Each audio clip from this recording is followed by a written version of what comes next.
চলো আজ দেখে নাও কি রান্না দেখাচ্ছি। এই যে ড্যাব ড্যাব করে চেয়ে আছে, এগুলোকে কেউ আমরা কাবলি ছোলা বলি, কেউ বা বলি চানা। তাহলে বুঝতেই পারছো যে রান্নাটা কি হবে। হ্যাঁ, হবে চানা মশলা।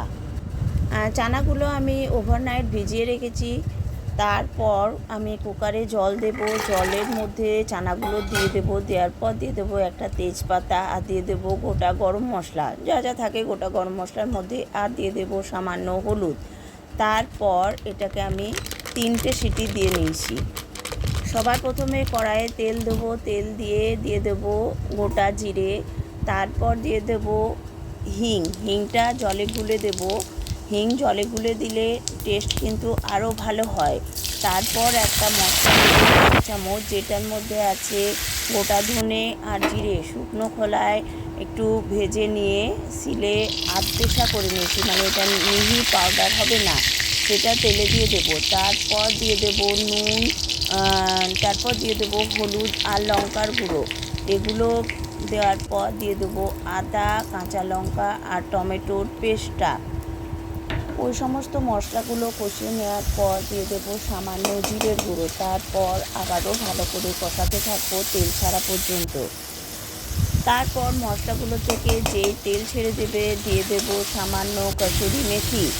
সামান্য কসুরি মেথি দেবো।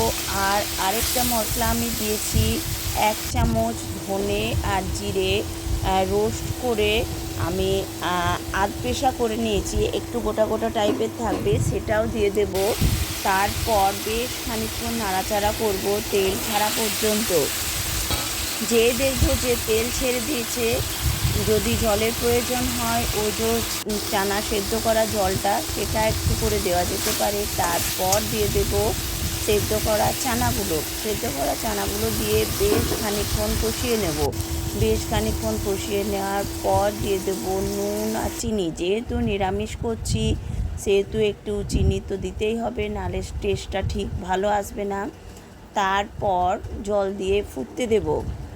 তোমরা যারা আমার রান্না দেখছো তো তাদেরকে বলবো অবশ্যই ওই যে ওপরে একটা ঘন্টা আছে সেটাকে একটু বাজিয়ে দেবে, ঠিক আছে? তাহলে সর্বপ্রথম তোমার কাছে রান্নাটা পৌঁছে যাবে।